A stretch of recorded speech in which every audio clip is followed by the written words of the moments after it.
So, would you like to hear about my research? My name is Angela Campbell. I am pursuing a Master's of Education degree focusing on teaching and learning from Bob Jones University through their SCOPE program, which has been a great help for me and my family and my schedule.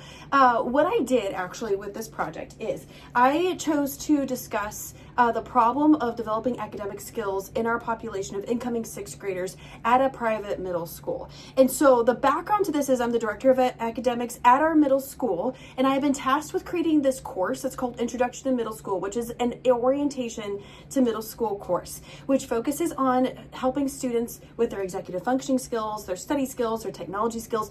Pretty much it was a very open-ended course as portrayed to me. I was tasked with making it what I needed it to be, because with my role, I should be able to identify and then therefore take action to fix academic issues in our middle school community.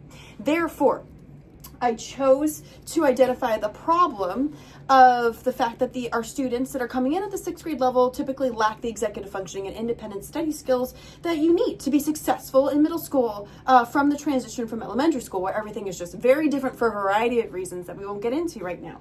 So my hypothesis was that my direct instruction in these techniques, so in executive functioning skills, getting those habits formed, and then giving direct instruction on research-based best practices for study skills, study methods, and study strategies would have a positive impact on my population of students. I also did hope that my parents and teachers that I was surveying, as far as parents of those students and then the core teachers of those students, would also see positive impact as far as academic growth and confidence levels. So that was my hypothesis.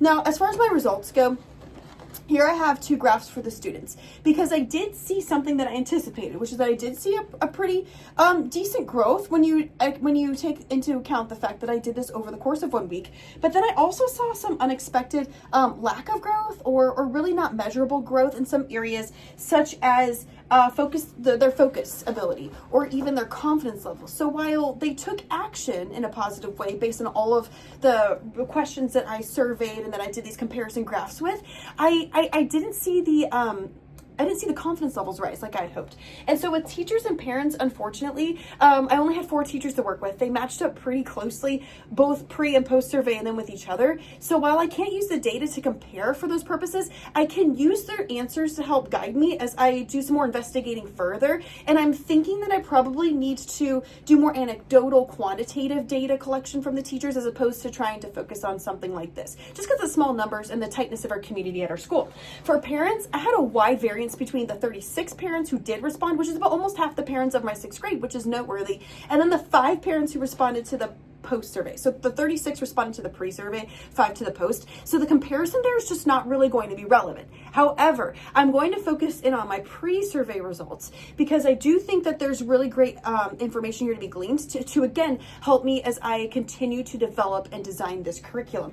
Finally, my acknowledgements. So what I want to do moving forward with this information is I want to do further development with the curriculum. I want to continue to do more action research projects with the blessing of my principal. I would like to have a different focus for each year in my role, maybe not necessarily this grade level, but I would like to truly find a big problem that we can solve through research to focus on, so that this doesn't slip through the cracks and these aren't skills that just fall by the wayside, as I'm not forced really to do something like this anymore with the timetable. And then I'd like to acknowledge Dr. Sonia Johnson for being a wonderful advisor, being over and above beyond patient with me as I go through this process. For Ms. Jane Smith for helping me navigate some difficulties that could have come up with the university A level and with IRB and with ethics and such, and guiding me there. With Dr. Doug Abels, our head of school, for allowing this kind of a thing to happen and take place. For Mr. Larry McCrum, my principal, for encouraging me and allowing me to take time to dedicate to this study and to our population. For the sixth grade parents and students for being a part of this study. For Mrs. Sarah Walters for being a very active part of the study and helping me with my observations and my introduction to middle school course as my aide, and also just vetting the information. And then for my husband and family for being over and above and beyond supportive of me as I've been absent from family life through the pursuit of this degree.